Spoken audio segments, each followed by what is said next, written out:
Consumption behaviour को समझना इसलिए जरूरी है क्योंकि यह बताता है कि इकोनॉमिक में डिमांड कैसे होगी और ग्रोथ किस तरह होगी। वेलकम टू फ्यूक्यू एजुकेशन। मैं रश्मि परिहार आपके लिए क्लास 12th की इकोनॉमिक्स लेकर आई हूँ।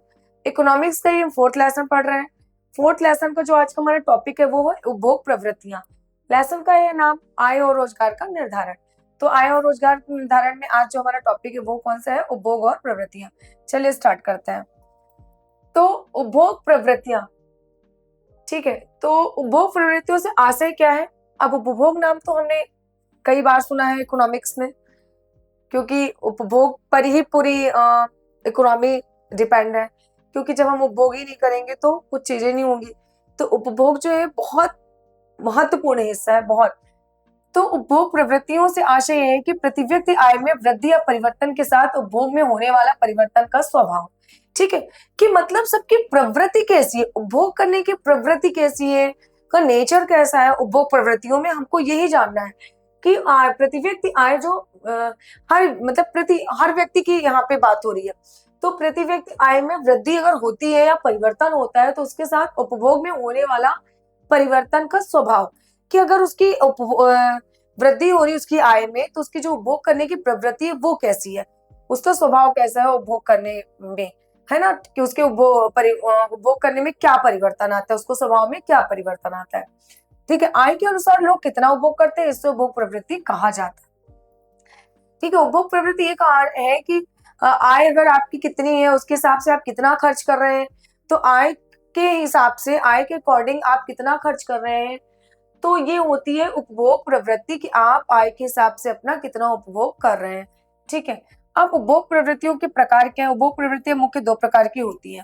देखिए, औसत उपभोग प्रवृत्ति होती है और एक सीमांत उपभोग प्रवृत्ति होती है, ठीक है। तो पहले हम औसत उपभोग प्रवृत्ति के बारे में जानेंगे, ठीक है। तो एवरेज जो है वो उसके बारे में पहले देखते हैं, एपीसी, ठीक। संकल्पना, एपी से क्या तात्पर्य है? एपीसी से तो कुल आय में से कितना हिस्सा उपभोग पर खर्च किया जाता है, ठीक है। कुल आय जितनी, टोटल इनकम जितनी है आपकी, उसमें से कितना हिस्सा आय उपभोग पर हम खर्च करते हैं, वो है हमारी औसत उपभोग प्रवृत्ति। कि हमारी कुल आय में से उपभोग का कितना हिस्सा जो है हमारी आय का हम अपने उपभोग पर खर्च कर रहे हैं, हमारी जितनी इनकम है उसका कितना हिस्सा हम उपभोग पर खर्च करें, यही आपकी औसत उपभोग प्रवृत्ति है। जहां सी है कुल उपभोग व्यय, वाई है कुल आय, ठीक है। मुख्य बिंदु जो है आय बढ़ने पर एपीसी क्या होता है? घटता है। अगर आय बढ़ती है तो जो हमारा औसत प्रवृत्ति है वो क्या होती है? घटती है। एपीसी का मान 1 से कम, बराबर या अधिक हो सकता है। एपीसी का जो मान है या तो 1 हो सकता है या उससे भी कम हो जाए, या फिर 1 के बराबर हो सकता है, या फिर अधिक भी हो सकता है। इनमें यहाँ पे तीनों कंडीशन हो रही है कि कम भी हो सकता है, बराबर भी हो सकता है, या फिर अधिक भी हो सकता है।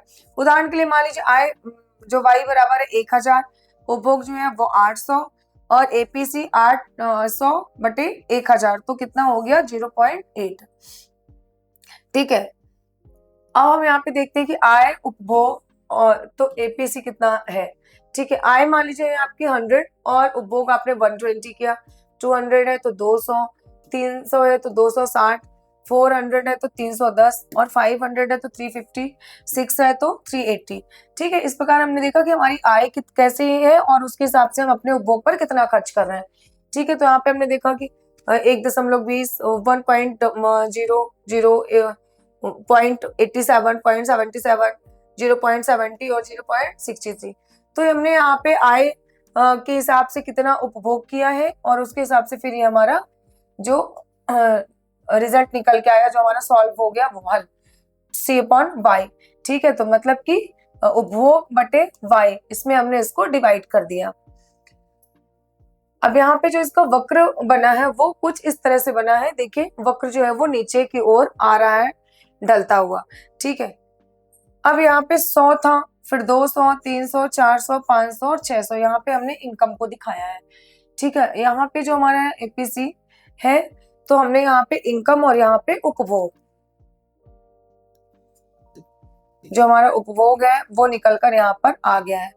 तो यहाँ पे एपीसी आ चुका है क्योंकि हमने इनकम के हिसाब से, हमारी भाई 100 रुपए था तो हमने कितना खर्च किया, फिर 200 था तो कितना खर्च किया, 300 था तो कितना खर्च किया, तो इस प्रकार हमने देखा कि 600 जब हमारा था, 600 देखे जाते हैं प्रीवियस में कि 600 जब हमारा था तो हमने 380 उपभोग पर खर्च किया।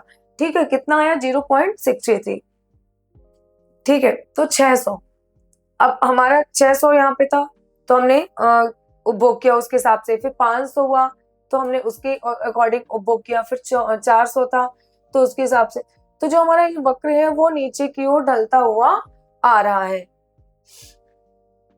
ठीक है, कि जैसे जैसे हमारा ये कम होता गया, अब देखिए पहले हमारा क्या था 120 था, फिर 200 था, फिर 268, तो हमारी इनकम जैसे बढ़ी है हमने उपभोग पर भी उतना खर्च किया है। अब एपीसी बराबर कुल आय बाई कुल उपभोग सी। ठीक है, एपीसी कितना है, कुल आय बराबर बाई कुल उपभोग मतलब सी। ठीक है, अब उदाहरण के लिए मान लीजिए कि यदि y 300 है और c बराबर 260, y कितना है 300 और c बराबर कितना है 260, तो एपीसी, अब हमने यहाँ पे फॉर्मूला तो अपना देखा है कि c अपॉन y होता है, तो c के अकॉर्डिंग हमने कितना रख दिया, उपभोग कितना रख दिया हमने 260, और हमारा जो y है आय कितनी है 300, तो हमने 300 को रख दिया और इसमें इसको डिवाइड कर दिया, तो हमारा कितना निकल के आ गया 0.87। ठीक है, तो ये हमारा जो कुल एपीसी कितना निकल के आ गया, एपीसी हमारा कितना 0.87। ठीक है, क्योंकि हमने इसमें इसको भाग दे दिया। अब यहाँ पे आय है और यहाँ पे एपीसी जो हमने निकाल लिया था वो। अब यहाँ पे देखते हैं कि एक्स अक्ष आय वाई बिंदु से 100, 200, 300 से 600, वाई अक्ष पर एपीसी जो है 1.21, 1.00, फिर 87, 77, 70 और 063। तो बिंदु जो है प्लॉट पॉइंट, सभी बिंदुओं को सीधे रेखा से जोड़ दें।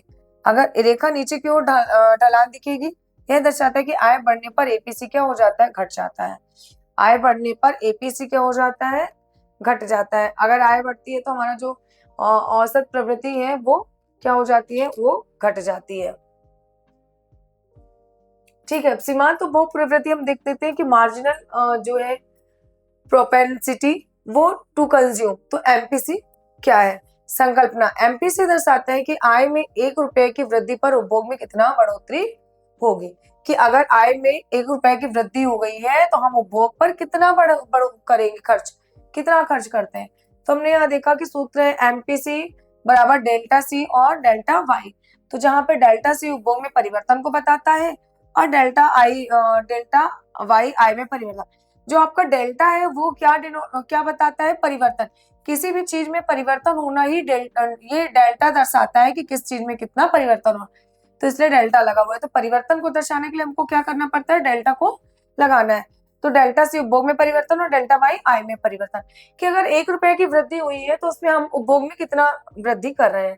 ठीक है, अब एमपीसी का मान हमेशा 0 और 1 के बीच में होता है। जो एमपीसी है सीमांत उपभोग प्रवृत्ति है वो 0 और 1 के बीच में होता है। आय बढ़ने पर एमपीसी भी धीरे धीरे घटने लगता है। आय अगर बढ़ती है तो एमपीसी क्या होता है, धीरे धीरे घटने लगता है। मान लीजिए उदाहरण के लिए 1000 से बढ़कर 1200, डेल्टा वाई कितना है 200। अब उपभोग 800 से बढ़कर 900, तो डेल्टा सी कितना है 100 रुपए। ठीक है, डेल्टा सी कितना है 100 रुपए, क्योंकि यहाँ पे कितने का डिफरेंस आया 100 रुपए का, यहाँ पे 200 का है ना। तो यहाँ पे हमने जो सूत्र रखा है, सूत्र के हिसाब से हम इसको रख देंगे। ठीक है, तो हमने यहाँ पे सूत्र देखा था delta C upon delta Y, तो delta C upon delta Y, तो हमारा डेल्टा सी कितना है 100 रुपीज है, और उपभोग जो हमारा कितना 100 है, और जो हमारा आय है वो कितना है 200 है। ठीक है, 200 कितना है हमारा आय है और उपभोग कितना है 100 है, तो 100 इसमें हमने इसको डिवाइड कर दिया, तो कितना आ गया 0.5, कितना आ गया 0.5 आ गया। ठीक है, तो एमपीसी हमारा यहाँ पे कितना आ गया 0.5। कि सीमांत उपभोग प्रवृत्ति की सारणी हम थोड़ा सा देख लेते हैं। एमपीसी बराबर डेल्टा सी बटे डेल्टा वाई, तो उपभोग जो है 120, 200, 260, 300 बढ़ता जा रहा है। आय 100, 200, 300, 400 इस प्रकार बढ़ी है। फिर हमने देखा कि डेल्टा सी भाई पहला जब आय मिली तो वहां पे यहाँ डेल्टा सी जो उपभोग है कुछ नहीं है, आय कुछ नहीं है, और यहाँ पे एमपीसी भी कुछ नहीं है।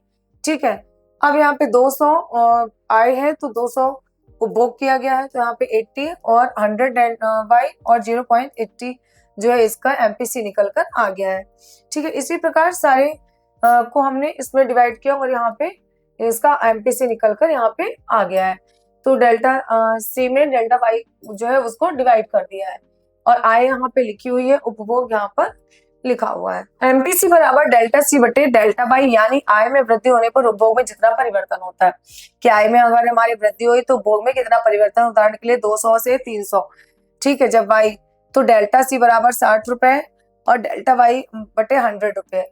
तो एमपीसी डेल्टा सी जो कितना है 60 रुपए और डेल्टा वाई 100 रुपए, तो इसमें हमने इसको भाग दे दिया तो कितना आ गया 0.60। अब सीमांत उपभोग प्रवृत्ति एमपीसी का वक्र, इसको आप कॉपी में भी बना सकते हैं कि तो ये नीचे की ओर आ रहा है, आप देख रहे हैं कि आय यहाँ पे दी हुई है और यहाँ पे एमपीसी। तो हमारा आय जो हमारी यहाँ पे इनकम दी हुई है वो कितनी है, उसके अनुसार उपभोग में क्या चेंजेस आ रहे हैं, उपभोग में क्या परिवर्तन आ रहे हैं वो दिया गया है।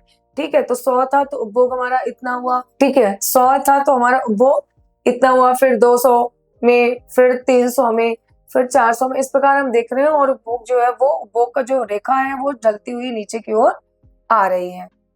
ठीक है, तो एक्स अक्ष और में वाई आय जो आय है, जो वाई 100, 200, 300, 400, 500, 600 और सेकंड जो है वाई अक्ष पर एमपीसी जो है 0.80, 0.60, 0.50, 0.40 और 0.30। इतना सभी बिंदुओं को अगर हम जोड़े तो नीचे की ओर ढलान वाली वक्र डाउनवर्ड स्लोपिंग कर्व मिलता है। अगर हम सभी बिंदुओं को जोड़ते हैं तो फिर क्या होता है कि जो डाउन मतलब नीचे की ओर ढलान वाला वक्र बनता है। अब महत्वपूर्ण बिंदु इसमें है कि एपीसी का अर्थ है कुल आय में उपभोग पर किए गए खर्च को भाग को दर्शाता है। देखिए एपीसी का यहाँ पे क्या अर्थ है कि एपीसी बराबर सी बटे वाई। ठीक है, एपीसी का मान एक से अधिक, एक बराबर या एक से कम भी हो सकता है, मतलब बराबर भी हो सकता है, अधिक भी हो सकता है, कम भी हो सकता है। कम आय पर ज्यादा, अधिक आय पर कम, मतलब अगर लोगों की आय कम है तो ज्यादा और अधिक आय है उस पर कम। आय बढ़ने पर एपीसी घटता है क्योंकि उपभोग आय की तुलना में धीरे धीरे बढ़ती है। आय बढ़ने पर एपीसी क्या हो जाता है, घटता है, क्योंकि उपभोग आय की तुलना में क्या होता है, धीरे धीरे बढ़ती है ना। आय जितनी बड़ी उतनी इकट्ठे नहीं बढ़ती। एपीसी लंबी अवधि में स्थिर नहीं रहता, आय आते बचत और जीवन स्तर के अनुसार बदलता है। जो एपीसी है औसत प्रवृत्ति की औसत उपभोग की प्रवृत्ति है वो बदलती रहती है लंबे समय में, क्योंकि लंबे समय में सबकी आदत, जीवन स्तर एक जैसा नहीं होता, आदतें भी बदल जाती है, बचत करने की प्रवृत्ति भी बदलती है और लोगों का जीवन स्तर भी बदलता है। देखिए पहले के जमाने में भाई ये नहीं था, पहले लैंडलाइन फोन थे, फिर सीधे मोबाइल, फिर कॉर्डलेस आया, फिर मोबाइल आया, फिर छोटे मोबाइल आए, फिर एंड्रॉयड मोबाइल आए। तो इस प्रकार से जीवन स्तर में भी परिवर्तन आता है, तो जो परिवर्तन आता है तो खर्चे भी उसके हिसाब से बढ़ते हैं। तो सारी चीजें सामान्य नहीं रहती है, दीर्घ अवधि में, लंबी अवधि में आदतें भी बदलती है, बचत करने की और जीवन स्तर भी बदलता है, तो इनकी जो उपभोग करने की प्रवृत्ति है वो भी बदलती है। यह कुल मांग, एग्रीगेट डिमांड को प्रभावित करता है। एपीसी बढ़े तो उपभोग भी बढ़ता है, कुल मांग बढ़ जाती है। अगर औसत उपभोग की प्रवृत्ति बढ़ती है तो उपभोग भी बढ़ जाता है और कुल डिमांड भी बढ़ जाती है। गरीबों में एपीसी अधिक और अमीरों में कम। देखिए गरीबों में एपीसी क्या होता है, अधिक होती है और अमीरों में कम। कम आय वाले लोग अपनी आय का अधिक हिस्सा खर्च करते हैं। जो लोग कम कमाते हैं, जिनके पास आय कम होती है, तो कम आय वाले लोग अपनी आय का क्या करते हैं, अधिक हिस्सा क्या कर देते हैं, खर्च कर देते हैं, जो गरीब लोग होते हैं। और अमीरों में कम होती है ये प्रवृत्ति। ठीक है, सीमांत उपभोग प्रवृत्ति एमपीसी जो है, एमपीसी करते हैं आय में वृद्धि होने पर उपभोग में कितना परिवर्तन होगा, कि आय में अगर वृद्धि हुई तो उपभोग में कितना परिवर्तन होगा। तो एमपीसी बराबर डेल्टा बटे सी। तो एमपीसी का मान 0 और 1 के बीच में ही रहता है, क्योंकि अधिक आय का कोई हिस्सा उपभोग और कुछ बचत में होता है। एमपीसी आय बढ़ने पर घटती है, कम आय पर अतिरिक्त आय अधिक खर्च होती है। देखिए एमपीसी जो होती है वो सीमांत उपभोग जो है, आय कम आय पर भी अतिरिक्त आय अधिक खर्च हो जाती है। अधिक आय पर अतिरिक्त आय का बड़ा भाग बचत में आ जाता है। जो अधिक आय होती है उसके अधिक आय पर अतिरिक्त जो आय है, उसका जो एक्स्ट्रा आय इनकम मिल रही है, उसका जो बड़ा भाग है वो बचत में चला जाता है। लोग क्या करते हैं भाई कि उनको आय जितनी मिल रही है, इनकम मिल रही है, तो इनकम को खर्च तो करते हैं, लेकिन अगर उनको कुछ एक्स्ट्रा इनकम प्राप्त हो रही है, एक्स्ट्रा इनकम मिल, तो उसको बचत कर लेते हैं। ठीक है, अर्थव्यवस्था में गुणक जो है कि निर्धारित करता है के बराबर 1/1 माइनस एमपीसी। इसलिए एमपीसी जितना अधिक होगा गुणक प्रभाव उतना ज्यादा बड़ा होगा। नीति निर्धारण में अगर हम देखें तो सरकार उपभोग केंद्रित नीतियां बनाते समय एमपीसी को ध्यान में रखती है। जब भी सरकार उपभोग आधारित कोई नीतियां बनाती है तो वो सीमांत उपभोग प्रवृत्ति को क्या करती है, ध्यान में रखती है एमपीसी को। अल्पकालीन उपभोग व्यवहार का भी संकेतक होता है, बताता है कि उपभोग अतिरिक्त आय को कैसे उपयोग करते हैं, कि उपभोक्ता क्या करते हैं, अपनी जो एक्स्ट्रा इनकम होती है अतिरिक्त आय को कैसा उपयोग करते हैं, किस प्रकार से उसका उपयोग करते हैं जो उनको एक्स्ट्रा इनकम मिलती है। एपीसी और एमपीसी का सार जो है, एपीसी कुल आय की कितना हिस्सा उपभोग में जाता है, मान एक से बड़ा, छोटा या बराबर, एक कुछ भी हो सकता है, ठीक है। लेकिन एमपीसी जो है अतिरिक्त आय का कितना हिस्सा उपभोग में जाता है, 0 और 1 के बीच में ही रहता है। तो आपको ये ध्यान रखना है कि एमपीसी एक भी हो सकता है, एक से बड़ा भी हो जाएगा, छोटा भी, बराबर भी, और कुल आय का जितना हिस्सा उपभोग में लगता है वो। लेकिन जो एमपीसी है, सीमांत उपभोग प्रवृत्ति, वो अतिरिक्त आय, जो एक्स्ट्रा आय है, अतिरिक्त आय लोगों को मिलती है, उसका कितना हिस्सा उपभोग में वो खर्च करते हैं, ये तो 0 और 1 के बीच में ही ये रहता है। तो ये 0 और 1 के बीच में ही रहता है। तो ये दोनों चीज तो बहुत ज्यादा इंपॉर्टेंट है कि एपीसी में क्या होता है और एमपीसी का जो एमपीसी में क्या होता है। तो एपीसी में कुल आय का कितना हिस्सा उपभोग में जाता है और कितना बचता है, एक भी हो सकता है, एक से बड़ा भी हो सकता है, छोटा भी और बराबर भी। एमपीसी में जो अतिरिक्त आय मिलती है, एक्स्ट्रा जो इनकम होती है, उसका कितना हिस्सा उपभोग में जा रहा है, ये 0 और 1 के बीच में ही रहता है। तो हमने इसमें ये देखा कि लोगों की उपभोग करने की प्रवृत्तियां कैसी है, लोग कैसे उपभोग करते हैं, उनकी प्रवृत्तियां कैसे बदलती रहती हैं उनकी इनकम के अनुसार। तो औसत उपभोग प्रवृत्ति क्या है, सीमांत उपभोग प्रवृत्ति। प्रवृत्तियां दो प्रकार की होती है, तो हमने एपीसी भी जाना और एमपीसी भी जाना। तो एपीसी में क्या होता है और एमपीसी में क्या होता है, इन दोनों चीजों को हमने इसमें अच्छे से समझा है। तो जो लोगों की उपभोग करने की प्रवृत्ति है वो उनकी इनकम पर डिपेंड करती है। तो आज के टॉपिक हमारा यहीं पे एंड होता है। उपभोग प्रवृत्तियां ये समझने में मदद करती है कि इनकम और कंजप्शन का रिलेशनशिप इकोनॉमी में डिमांड को कैसे प्रभावित करता है। तो आज का ये वीडियो आपको कैसा लगा, वीडियो अच्छा लगा है तो वीडियो को लाइक, शेयर एंड सब्सक्राइब करना ना भूलें। बने रहिए फ्रीकी एजुकेशन के साथ। मिलते हैं नेक्स्ट क्लास में नेक्स्ट टॉपिक के साथ। Thank you.